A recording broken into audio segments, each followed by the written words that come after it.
Good morning all of you. કેમ છો વિદ્યાર્થી મિત્રો? મજામાં ને?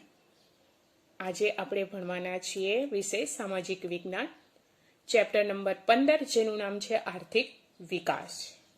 મિત્રો, આજે આપણે ભણીશું ટોપિક ઉત્પાદનના સાધનોની ફાળવણીની પદ્ધતિઓ.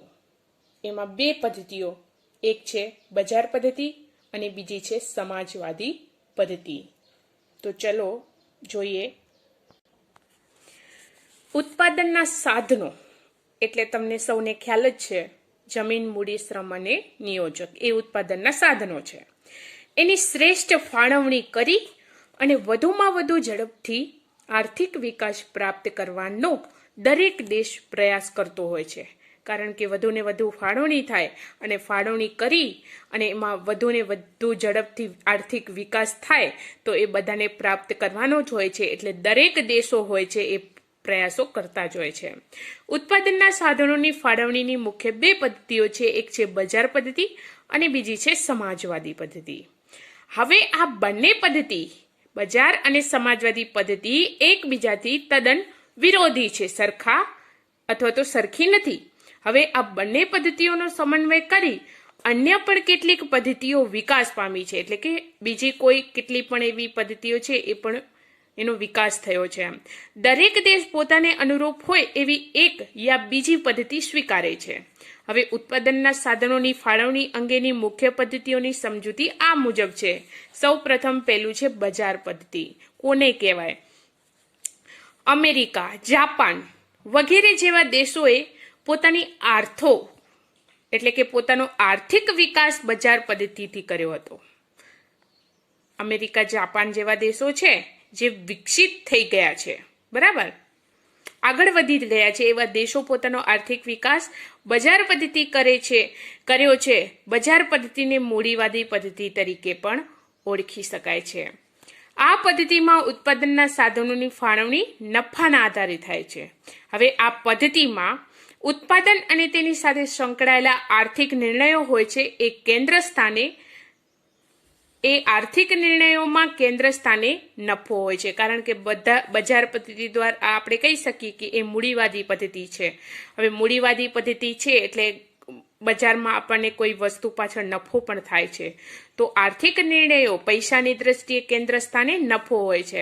લોકોને જે વિવિધ ઉદ્યોગોમાં મૂડીરોકાણ કરવાનું નફાકારક જણાયું તો તેમાં તેઓએ મૂડીરોકાણ કર્યું. અને આ પદ્ધતિમાં બજાર તંત્ર સંપૂર્ણપણે મુક્ત હોય છે. કોઈ એના ઉપર બાધા કે એવું કંઈ હોતું નથી, કોઈ હક જમાવી ન શકે. એમ સંપૂર્ણપણે મુક્તપણે કોઈ પણ વ્યક્તિ છે એ સ્વતંત્ર હોય છે. એમ સરકારની કોઈ પણ ચોક્કસ આર્થિક નીતિ કે ભૂમિકા અથવા તો ફાળો હોતો નથી. એટલે કે સરકારની કોઈ મંજૂરી કે લેવી પડતી નથી. બજાર પદ્ધતિ છે એ ખુલ્લી છે, વ્યક્તિ માટે સ્વાતંત્ર્ય છે. એમ કે કોઈ ચોક્કસ આર્થિક નીતિ અથવા તો સરકારનો ફાળો હોતો નથી. એમાં બજાર તંત્રમાં સ્પર્ધાનું તત્વ અનોખી કામગીરી બજાવે છે. હવે બજારમાં કેટલીક સ્પર્ધાઓ થતી હોય છે, મોટા મોટા દુકાનો, અને એટલી બધી સ્પર્ધાઓ થાય છે કે એક આપણે કહીએ કે બજારમાં મોટા ભાવો હોય છે, બીજી બજારમાં એના કરતાં ઓછા ભાવ. તો એવી ઘણી બધી સ્પર્ધાઓ થાય છે. તો આપણે કહીએ કે વસ્તુની ગુણવત્તા પણ શ્રેષ્ઠ બની જાય છે, એમ વધારે ને વધારે. એમ હવે આપણે કહીએ કે હરીફાઈયુક્ત બજારમાં મહત્તમ નફો મેળવવા કાર્યક્ષમતા વધુને વધુ ઊંચે લઈ જવી પડે છે. હવે આ પ્રક્રિયાને કારણે અનેક નવા સંશોધનો થાય છે. હવે ઉત્પાદનની નવી પદ્ધતિઓ શોધાય છે ઉત્પાદન માટે. કારણ કે વસ્તુઓનું ઉત્પાદન મેળવવા માટે આપણને નવી નવી પદ્ધતિઓની શોધ કરવી પડે છે, શોધાય છે, જેના દ્વારા ઉત્પાદન મહત્તમ થાય છે. આના લીધે દેશનો આર્થિક વિકાસ ઝડપથી થાય છે. હવે એના લીધે આપણે કહીએ કે ઉત્પાદન મહત્તમ હોય છે, ઉત્પાદનની નવી પદ્ધતિઓ શોધાય છે, એટલે ઉત્પાદન વધુ આપણે મેળવી શકીએ છીએ અને એના લીધે દેશનો આર્થિક વિકાસ છે એ ઝડપથી, સ્પીડથી થાય છે. આમ બજાર પદ્ધતિમાં સ્પર્ધા કે હરીફાઈનું તત્વ અદ્રશ્ય હાથની જેમ સમગ્ર બજાર ઉપર નિયંત્રણ રાખે છે. આ પદ્ધતિમાં રાજ્યનો હસ્તક્ષેપ ન હોવાથી, એટલે રાજ્યનો કોઈ પણ લખાણ કે સાઇન કે એવું ન હોય ન હોવાથી આ પદ્ધતિને આપણે મુક્ત અર્થતંત્ર તરીકે પણ ઓળખી શકીએ છીએ. બરાબર.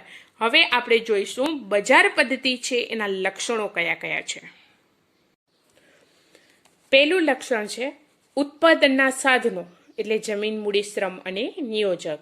હવે એ સાધનોની માલિકી છે એ વ્યક્તિગત કે ખાનગી હોય છે, પ્રાઇવેટ હોય છે. એટલે કોઈ રાજ્યનો હસ્તક્ષેપ કે મંજૂરી લેવી નથી પડતી, અથવા લખાણ હોતું નથી, સાઇન નથી હોતી. એટલે આપણે કહીએ છીએ મુક્ત રીતે હોય છે. એટલે વ્યક્તિ સ્વતંત્ર રીતે ઉત્પાદનના સાધનોની માલિકી ધરાવે છે એમ. બીજું, બજાર પદ્ધતિમાં આર્થિક પ્રવૃત્તિના કેન્દ્રમાં નફો હોય છે. આર્થિક ક્ષેત્રે પૈસાની દ્રષ્ટિએ આપણે આર્થિક પ્રવૃત્તિઓ થતી હોય છે એ કેન્દ્રમાં આપણને બજાર પદ્ધતિ દ્વારા નફો મળે છે. ત્રીજી વસ્તુ છે ગ્રાહકો છે એને પસંદગી કરવાની વિશાળ મોટી તક મળે છે. ગ્રાહકો કોઈ પણ પોતાની પસંદની વસ્તુ છે એ લઈ શકે છે. એટલે એને વિશાળ મોટા પ્રમાણમાં એને તક પ્રાપ્ત થાય છે કોઈ પણ વસ્તુ ખરીદવાની. ચોથો પોઈન્ટ છે સરકારનો હસ્તક્ષેપ બજારમાં હોતો નથી. સરકારની સાઇન કે કોઈ પણ કાયદો આપણે કહીએ કે સરકાર સાઇન કરે ચોપડા ઉપર કે કાંઈ, એ પછી આપણે મુક્ત રીતે બજારમાં ખરીદી કરી શકીએ, વસ્તુની ખરીદી શકીએ. તો એવો કાંઈ હોતો નથી કે સરકારનો હસ્તક્ષેપ ઉપર સાઇન કે લખાણ બજારમાં લાગુ પડતો નથી. પાંચમું પોઈન્ટ, ઉત્પાદનના સાધનોની ફાળવણી નફા આધારિત હોય છે. એની ફાળવણી થાય છે જમીન, મૂડી, શ્રમ અને નિયોજકની, તો એ નફા આધારિત હોય છે, આપણને નફો થાય છે એમ. છઠ્ઠો, આર્થિક નિર્ણયો એ ભાવતંત્રના આધારે લેવાય છે. કોઈ પણ આર્થિક ક્ષેત્રે પૈસા મેળવવા માટે કે કમાવા માટે, નાણું નફો આપણને મેળવવા માટે થવા માટે એ વસ્તુના ભાવ કેટલા છે એના આધારે આપણને એ પૈસા અથવા તો આવક પ્રાપ્ત થાય છે. એટલે કે આર્થિક નિર્ણયો આધારિત ભાવતંત્રને આધારે આર્થિક નિર્ણયો લેવાય છે. પછી છે બીજી વસ્તુ બજાર પદ્ધતિના લાભો. બજાર પદ્ધતિ દ્વારા કયા કયા લાભો થાય છે એમ. તો પહેલી વસ્તુ છે કે બજાર પદ્ધતિમાં વ્યક્તિનું આર્થિક સ્વાતંત્ર્ય જળવાય છે. હવે બજાર પદ્ધતિ એવી છે, વ્યક્તિ આર્થિક રીતે પૈસાની દ્રષ્ટિએ એને કોઈ પણ ખરીદી કરવી હશે તો કરી શકશે, સ્વતંત્ર હશે. એ ગમે એ વસ્તુ ગમે ત્યારે લઈ શકશે. આર્થિક સ્વાતંત્ર્ય એનું જળવાઈ રહે છે. બીજી વસ્તુ, ઉત્પાદનના સાધનો છે એનો મહત્તમ અને કાર્યક્ષમ ઉપયોગ થાય છે. એ બધા જમીન, મૂડી, શ્રમનો મહત્તમ અને કાર્યક્ષમ રીતે ઉપયોગ થઈ શકે છે. ત્રીજી વસ્તુ, મહત્તમ ઉત્પાદન હાંસલ કરી શકાય છે. આપણને જેટલું જોઈએ ઉત્પાદન એટલું આપણે હાંસલ કરી શકીએ છીએ. ચોથી વસ્તુ, અર્થતંત્રમાં સતત નવા સંશોધનો થતા હોય છે અને જેના કારણે સંશોધનો થતા હોય છે એના કારણે આર્થિક વિકાસ છે એને ગતિ મળે છે. એટલે આર્થિક વિકાસ ઝડપથી થાય છે. પાંચમું, સ્પર્ધાને કારણે વસ્તુની ગુણવત્તા શ્રેષ્ઠ બને છે. કેટલીક એવી સ્પર્ધાઓ બજારમાં થતી હોય છે એના કારણે અમુક વસ્તુઓ છે એની ગુણવત્તા આપણને શ્રેષ્ઠ મળી શકે છે અથવા તો બને છે. હવે બજાર પદ્ધતિની મર્યાદાઓ એટલે કે ખામીઓ કઈ કઈ છે. તો બજાર પદ્ધતિના અનેક લાભો હોવા છતાં સંપૂર્ણ નથી. એમાં કેટલીક ખામીઓ અથવા તો મર્યાદાઓ પણ જોવા મળે છે.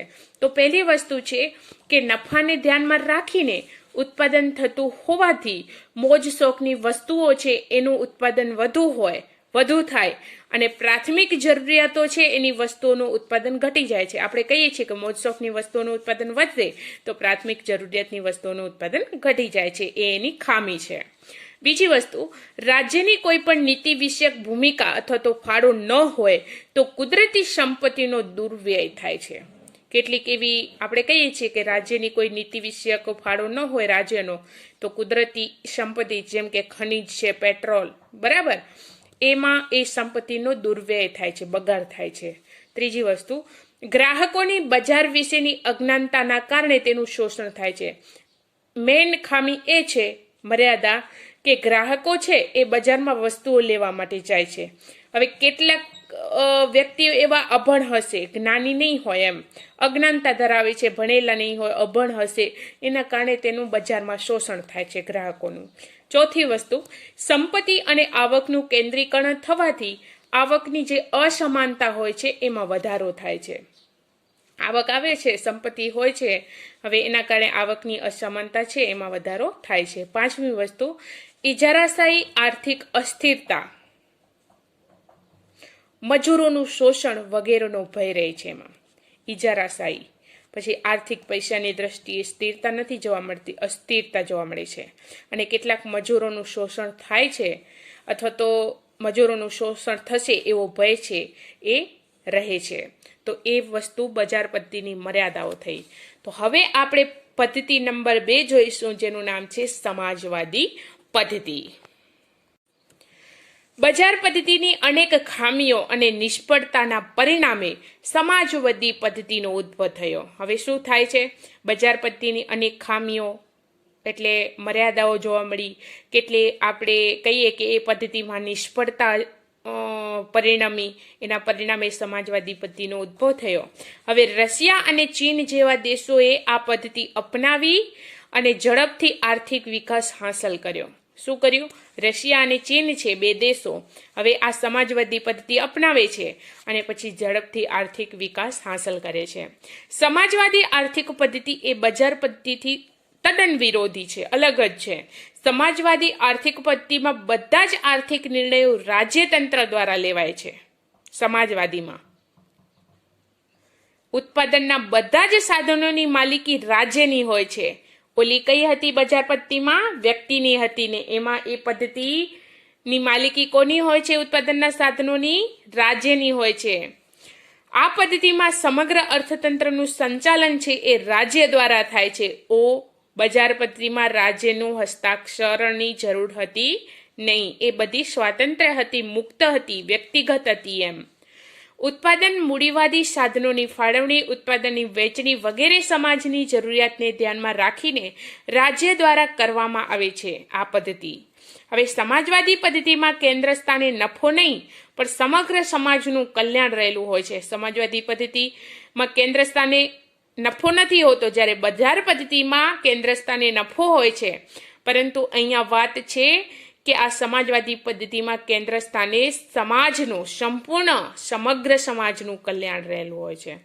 ચીજ વસ્તુનું ઉત્પાદન અને ભાવો રાજ્ય દ્વારા નક્કી થાય છે. હવે રાજ્યોએ નક્કી કરેલા ઉત્પાદનના જે લક્ષ્યાંકો સિદ્ધ કરવા હશે એની જવાબદારી રાજ્ય સંચાલિત કારખાનાઓની હોય છે. હવે ખેતી પણ રાજ્યની માલિકીની હોય છે, કારણ કે ખેતી છે એ રાજ્યની જે માલિકી હોય છે એના અંડરમાં હોય છે. શ્રમિકોને તેમની ક્ષમતા મુજબ વેતન આપવામાં આવે છે, પૈસા આપવામાં આવે છે. જેટલું આપણે એ શ્રમિકો કામદારો કામ કરશે એના પ્રમાણે એમને વેતન આપવામાં આવે છે અને તે મુજબ કામ લેવામાં આવે છે. એટલે ફરક છે બજાર પદ્ધતિમાં અને સમાજવાદી પદ્ધતિમાં. બજાર પદ્ધતિમાં વ્યક્તિગત માલિકી એ વ્યક્તિગત હોય છે, જ્યારે અહીંયા સમાજવાદી પદ્ધતિમાં ઉત્પાદનના સાધનો હોય છે એની માલિકી રાજ્યની હોય છે. હવે જોઈએ સમાજવાદી પદ્ધતિના લક્ષણો. પહેલું છે ઉત્પાદનના સાધનોની માલિકી રાજ્યની હોય છે. બરાબર, ઉત્પાદનના સાધનો એટલે જમીન, મૂડી, શ્રમ અને નિયોજક, એની બધી માલિકી કોની હોય છે? રાજ્યની હોય છે. બીજું, અર્થતંત્રમાં બધા જ આર્થિક નિર્ણયો કોણ રહે છે? રાજ્ય લે છે. અને ઓલામાં આપણે કહીએ કે એ બધા નિર્ણયો કોના ઉપર હતા? બજાર પદ્ધતિ અથવા તો ગ્રાહકોની પસંદગી પ્રમાણે હતું બધું. પછી આગળ ત્રીજું, આર્થિક પ્રવૃત્તિના કેન્દ્રમાં નફો નથી હોતો પણ સમાજનું હિત હોય છે, કલ્યાણ હોય છે. બરાબર.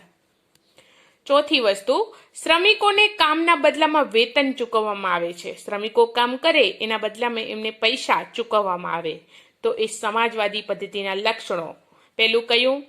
ઉત્પાદનના સાધનોની માલિકી કોની હોય છે? રાજ્યની. પછી અર્થતંત્રમાં આર્થિક નિર્ણયો કોણ લે છે? રાજ્ય. આર્થિક પ્રવૃત્તિના કેન્દ્રમાં નફો નહીં પણ સમાજનું શું હોય છે? કલ્યાણ હોય છે. ચોથું, શ્રમિકોને કામના બદલામાં શું મળે છે? વેતન, એટલે કે પૈસા ચૂકવવામાં આવે છે. તો આ થયા સમાજવાદી પદ્ધતિના લક્ષણો અને સમાજવાદી પદ્ધતિ.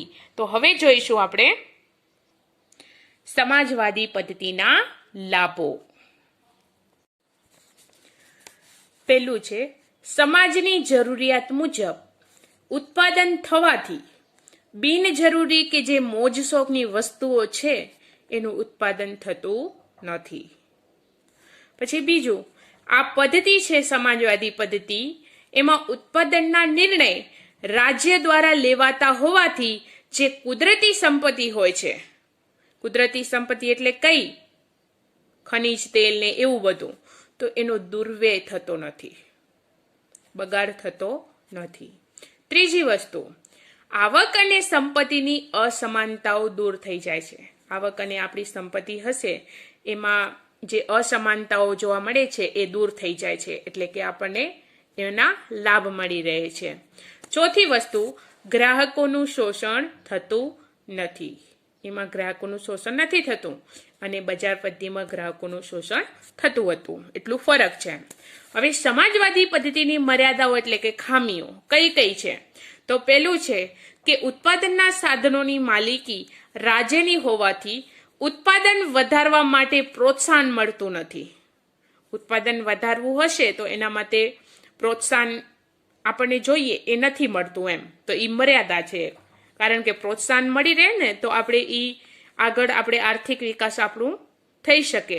એટલે ઉત્પાદનના જે સાધનોની માલિકી, ઉત્પાદનના સાધનો એટલે જમીન, મૂડી, શ્રમ અને નિયોજક, એની માલિકી રાજ્યની હોય છે.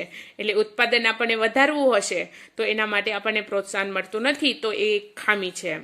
બીજી વસ્તુ, સ્પર્ધા કે હરીફાઈઓ થતી હોય છે એના અભાવના કારણે, એનું અભાવ હોય છે, કેટલીક સ્પર્ધા અને હરીફાઈઓ થતી હોય તો એની ખામી હોય, એના કારણે અર્થતંત્રમાં જે સંશોધન છે એને વેગ મળતો નથી, આગળ વધતું નથી.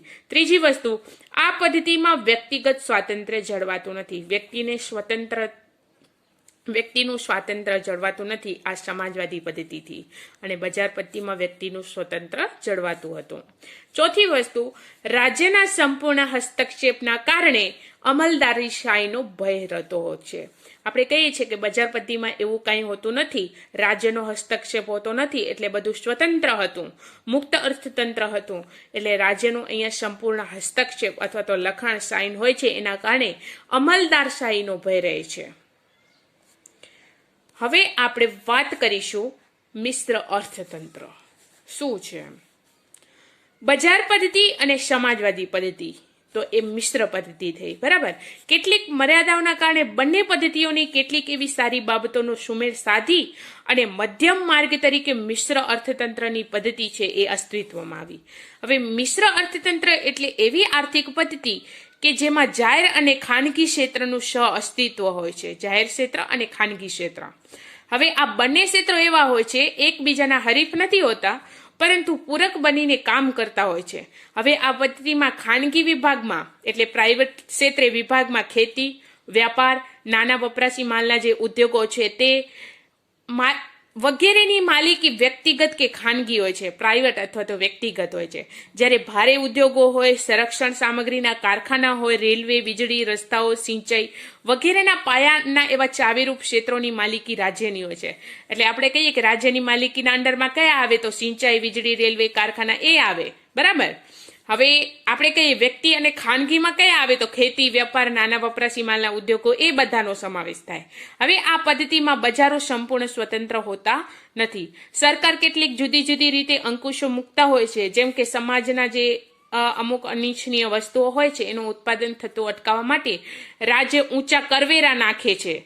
તો એવી જ રીતે પછાત જે વિસ્તારો હશે એમાં ઉદ્યોગો સ્થાપવા માટે રાજ્ય સબસિડી આપશે, કરવેરા રાહત વગેરે જેવા પ્રોત્સાહનો આપણને સરકાર આપે છે. સબસિડી અથવા તો કરવેરામાં રાહત એ કોણ કરે કામ? તો એ આપણે કહીએ કે એ સરકાર કરે છે. આમ મિશ્ર અર્થતંત્ર એવી આર્થિક પદ્ધતિ છે જેમાં આર્થિક નિર્ણયોની પ્રક્રિયામાં આર્થિક આયોજનો એ મુખ્ય સ્થાન આપવામાં આવે છે. ખાનગી અને જાહેર સાહસોનું સહઅસ્તિત્વ પણ સ્વીકારવામાં આવે છે. હવે આ પદ્ધતિમાં અંકુશો અને નિયંત્રણો હોવાથી નિયંત્રિત આર્થિક પદ્ધતિ તરીકે ઓળખવામાં આવે છે. ભારત, ફ્રાન્સ વગેરે દેશોમાં મિશ્ર અર્થતંત્ર જોવા મળે છે. એટલે બંને અર્થતંત્ર કયું? સમાજવાદી અને બજાર પદ્ધતિના આધારે. એમ આર્થિક નિર્ણયો અને ઉત્પાદનના સાધનોની ફાળવણી માટે બજાર પદ્ધતિ, સમાજવાદી પદ્ધતિ અને મિશ્ર અર્થતંત્રનો અભ્યાસ આપણે કર્યો. પરંતુ આજે વિશ્વના કોઈ પણ દેશોમાં સંપૂર્ણપણે બજાર પદ્ધતિ કે 100% સમાજવાદી પદ્ધતિ અમલમાં આવી નથી. બંને પદ્ધતિઓ પોતાનું વિશિષ્ટ સ્વરૂપ ગુમાવી છે અને પછી મિશ્ર અર્થતંત્રમાં ભળી ગઈ છે કઈ? બજાર પદ્ધતિ અને સમાજવાદી પદ્ધતિ. હવે બજાર પદ્ધતિમાં આજે આયોજન અને રાજ્યનું નિયંત્રણ જોવા મળે છે, જ્યારે સમાજવાદી પદ્ધતિમાં આર્થિક છૂટછાટો અથવા તો આર્થિક ઉદારતાની અસરો પણ જોવા મળે છે. પરંતુ મિશ્ર અર્થતંત્રમાં પણ કેટલીક ખામીઓ અથવા તો મર્યાદાઓ જોવા મળે છે, જેવી કે આર્થિક અસ્થિરતા, સંકલનનો અભાવ હોય છે, આર્થિક નીતિઓ હોય છે એમાં અસાતત્યતા જોવા મળે છે, આર્થિક વિકાસ છે એ ઊંચા દરે નહીં પણ એનો દર હોય છે એ નીચો જોવા મળે છે. એવી વગેરે મર્યાદાઓ મિશ્ર અર્થતંત્રમાં પણ જોવા મળે છે. તો મિત્રો, અહીંયા આ 15મો ચેપ્ટર આર્થિક વિકાસ એ પૂરું કરું છું. Thank you.